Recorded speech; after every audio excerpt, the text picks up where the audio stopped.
Olá, meus irmãos, graça e paz seja convosco. A lição de quarta-feira, avançando pela fé. Lembrando, irmãos, que quando eles viram um grande livramento e o povo do Egito, deu a ele grandes despojos, grandes riquezas, a Bíblia fala que ele levou consigo uma multidão de gado muito grande. Irmãos, os egípcios não deram a ele.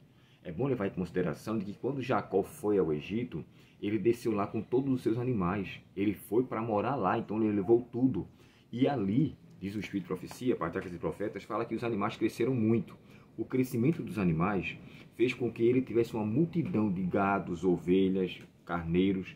Tudo isso ele tinha e era muito. Então, quando os egípcios lhe devolvem, na verdade, era no mínimo que eles poderiam fazer, uma vez que o trabalho deles era totalmente de graça, sem custo. Eles se apropriaram dos animais. Lembrando que os israelitas não venderam seus animais, eles ficaram lá e cresceram.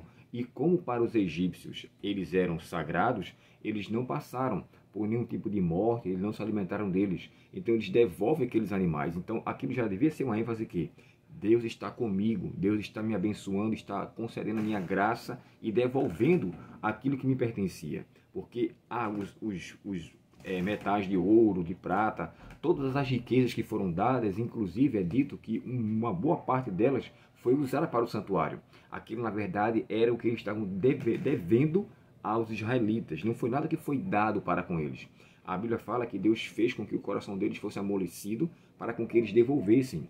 E aqui, o título, quando diz assim, avançando pela fé, esse é um título que deve ser visto como algo posterior, mas que infelizmente eles voltaram com a incredulidade. Porque, olha, no capítulo 14, logo no início aqui, no verso 12, verso 10 em diante, fala assim: quando o faraó se aproximava, os israelitas se levantaram os olhos e viram os egípcios. Eles ficaram em pânico, ficaram com medo, receosos. Olha o que é que diz aqui o verso 12.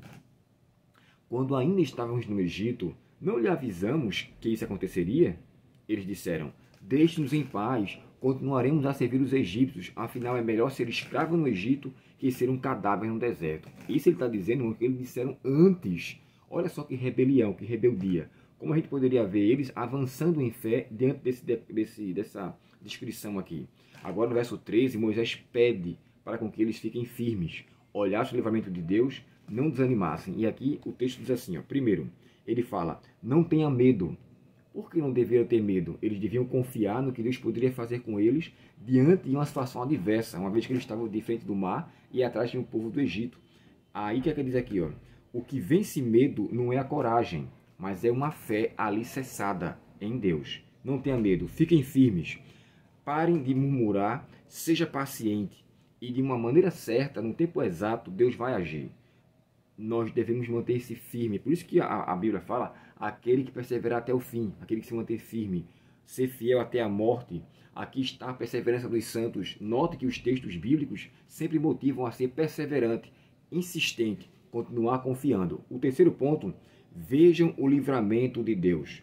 Irmãos, quando as coisas estão aos nossos olhos totalmente arrasadas, nós não devemos nos desesperar. É agora o momento ainda mais de continuar confiando em Deus. Porque em meio às provas que Deus dá o escape.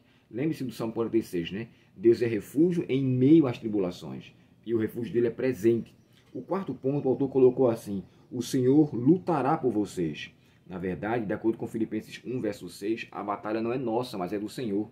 É Deus que vence as nossas batalhas.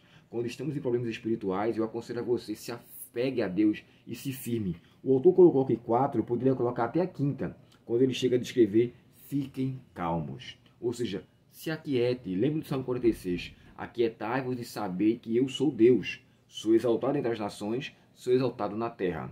Aqui eu concluo a lição dessa semana de hoje com a frase: continue confiando em Deus, mesmo quando aos seus olhos as coisas parecem cair, parecem desmoronar. A nossa fé precisa fazer valer, como diz o próprio Paulo, Essa é a vitória que vence o mundo, a nossa fé. E o hino 261 fala: fé é a vitória. Sim, fé sempre tem poder. Fé é a vitória e ao mundo irá vencer. Que eu e você possamos viver e avançar pela fé, levando em consideração que Deus levou o povo, tirou o povo da escravidão, mostrou-se a presença deles em meio à escravidão e os tirou de lá, ou seja, mantendo agora a presença na libertação. É assim conosco também. Está difícil, Deus não lhe deixou sozinho. Está doendo, Deus não deu as costas a você. Continue confiando, continue crendo, porque Deus é fiel em tudo que Ele promete e Ele não deseja nenhum mal para um filho seu. Que nós possamos avançar em fé. A semelhança daquele filho, daquele pai, né, em Marcos capítulo 9, quando ele chega para Deus e pede para com que ele efetue um milagre, e Deus fala assim, tudo é possível que crê. Aí ele fala, Senhor, eu creio, a minha ajuda na minha falta de fé. Então Deus agiu no povo de Israel, mesmo quando eles não estavam crendo, mas eles continuaram andando. Então, está faltando fé para você? Peça a Deus. Aquele que tiver falta de sabedoria, peça a Deus fé também, porque fé é um atributo do Espírito Santo. É algo que ele fornece como um fruto ou como um dom. Mas que você e eu possamos pedir a Deus fé para continuar seguindo os seus caminhos, porque, irmãos, não é fácil. Mas Deus está com você. Nunca se esqueça disso. O Senhor é o nosso pastor. Logo, nada nos irá faltar no tocante ao seu auxílio, a sua presença, a sua assistência, a sua intervenção. Deus é conosco sempre. Vamos orar? Obrigado, querido Pai, que nós precisamos continuar. Obrigado porque Tu nos ensina, precisamos continuar confiando em Ti.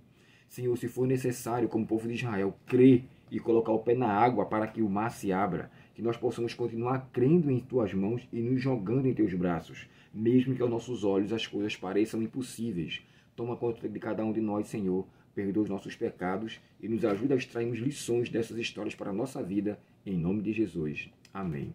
Deus muito te abençoe, lhe conceda um dia de paz e a sua presença hoje, em nome de Cristo Jesus. Amém.